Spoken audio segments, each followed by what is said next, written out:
ನನ್ನ ಮುಖ ನೋಡಿ ನಾವು ಸ್ವಲ್ಪ ಕೂಡ ಸಪ್ಪಾಗಿಲ್ಲ ಅಂತ ಒಂದು ಮಾತನ್ನು ಹೇಳಿದಿರ್ತಾವು. ಮತ್ತೇನ್ ಸಪ್ಪಗಾತ ಅನ್ಸತ್ತೆ ಒಳ್ಳೆ ಶುಭ ಸೂಚನೆ ಏನಾದ್ರು ಸಿಕ್ಕಿದೆ ಅಂತಂದ್ರೆ ಇದ್ರ ಕೊಟ್ಟೇನು ನಾ ನೋಡ್ರಿ ನಾ ಆಶೆನೆ ಮಾಡುದಿಲ್ಲ ಅಂದ್ರ ಮ್ಯಾಗ ನಾ ಯಾಕೆ ಅಂಜಬೇಕು ಯಾಕ ಮನುಷ್ಯಾಗ ಇವನು ನಾ ಮುಖ್ಯಮಂತ್ರಿ ಆಗ್ಬೇಕು ನಾ ಅಧ್ಯಕ್ಷ ಆಗ್ಬೇಕು ಸಿಕ್ಕಂಗ ರೊಕ್ಕ ಮಾಡ್ಕೋಬೇಕಂತ ಆಸೆ ಇದ್ರ ಸಪ್ಪಗ ಮುಖ ಬ್ಯಾಟ್ಲ ಮುಖ ಇಲ್ಲ ನಮ್ದೇನು ಇಲ್ಲ. ನಾವ್ ಸ್ಥಿತ ಪ್ರಜ್ಞೆ ಇದೀವಿ ನಾವು. ನಾನು ಸೈಲೆಂಟ್ ಆಗ್ತೀನಿ, ರಮೇಶ್ ಜಾರಕಿಹೊಳಿ ವೈಲೆಂಟ್ ಆಗ್ತಾರೆ ನೋಡ್ರಿ ನೋಡ್ರಿ ನಾ ಸೈಲೆಂಟ್ ಇದೀನಿ. ಈಗ ನೀವ್ ಏನ್ ಪ್ರಶ್ನೆ ಪಕ್ಷದ ಬಗ್ಗೆ ಕೇಳಿದ್ರೆ ನೋ ಕಮೆಂಟ್ಸ್. ಇವತ್ತು ರಮೇಶ್ ಜಾರಕಿಹೊಳಿ ಅವ್ರು ವಾಲೆಂಟ್ ಆಗ್ಯಾರ. ಯಾಕಪ್ಪ ಅಂದ್ರೆ ಅವ್ರಿಗೆ ಆ ಟನ್ನೆ ಆಗೈತೆ ಅದಕ್ಕೆ ವಾಲೆಂಟ್ ಆಗ್ಯಾರ. ವೈಲೆಂಟ್ ಆಗ್ತಾರ ಅಂತ ಹೇಳಿದ್ರಿ. ಅದು ಮುಂದೆ ಏನಾಗ್ತದೆ ನನಗೇನ ಭವಿಷ್ಯ. ಈ ಹಿಂದೆ ನೀವು ಮುಖ್ಯಮಂತ್ರಿ ನಾನು ಆಗ್ತೇನೆ ಅಂದ್ರಿ, ಯಾಕೆ ಆಗ್ಬಾರ್ದ್ರಿ? ಇವತ್ತು ನಾನು ಆಗಲ್ಲ ಎಲ್ಲ ಮುಖ್ಯಮಂತ್ರಿ ಯಾಕೆ ಆಗ್ಬಾರ್ದು ಹೇಳ್ರಿ? ಇವತ್ತು ಈಗ ಏನ್ ಕೊರತೆ ಐತಿ?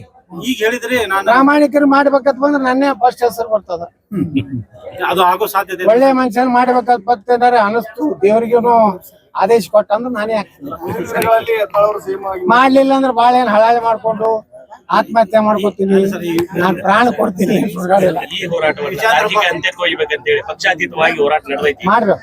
ತಾವು ಯಾವ ರೀತಿ ಸರ್ಕಾರವನ್ನ ನಾವು 100ಕ್ಕೆ 100 ಬೆಂಬಲ ಕೊಡ್ತೀವಿ. ನೋಡ್ರಿ ಸರ್ಕಾರಕ್ಕೆ ಹೆಂಗ್ ಬಿಸಿ ಮುಟ್ಟಿಸ್ಬೇಕು ಹಂಗ್ ಮಾಡ್ತೀವಿ. ರಾಜೀನಾಮೆ ಕೊಡ್ತೀವಿ, ನಾ ಆತ್ಮಹತ್ಯೆ ಮಾಡ್ಕೊತೀವಿ, ಎಲ್ಲ ಪರಿಹಾರ ಅಲ್ಲ. ಸದನದಾಗ ಚರ್ಚೆ ಮಾಡ್ತೀವಿ. ನೀವೇನ್ ಹೇಳಿರಪ್ಪ ಕಾಂಗ್ರೆಸ್ನವರು 40,000 ಕೋಟಿ ರೂಪಾಯಿ ಕೊಡ್ತೇವೆ ಹೇಳಿರಲ್ಲ, ಎಷ್ಟು ಕೊಟ್ರಿ ಹೇಳ್ರಿ. ನಾವು ಏನೋ ಅದ್ರ ಕೇಳಾರ್ದೆ ಬರೀ ಪ್ರಾಣ ಕೊಟ್ರು ರಾಜೀನಾಮೆ ಕೊಟ್ರೆ ಏನ್ ಲಾಭ ಆಗ್ತದೆ? ಮತ್ ಇಲ್ಲಿವರೆಗೆ 8 ಮಂದಿ ರಾಜೀನಾಮೆ ಕೊಟ್ಟಾರ ಜನರ ಸಲುವಾಗಿ. ನೋಡ್ರಿ ಉಪಮುಖ್ಯಮಂತ್ರಿ ಡಿ.ಕೆ. ಶಿವಕುಮಾರ್ ಅವರು ಇಲ್ಲಿ ನಮ್ಮ ಉಪವಾಸ ಕೂಡ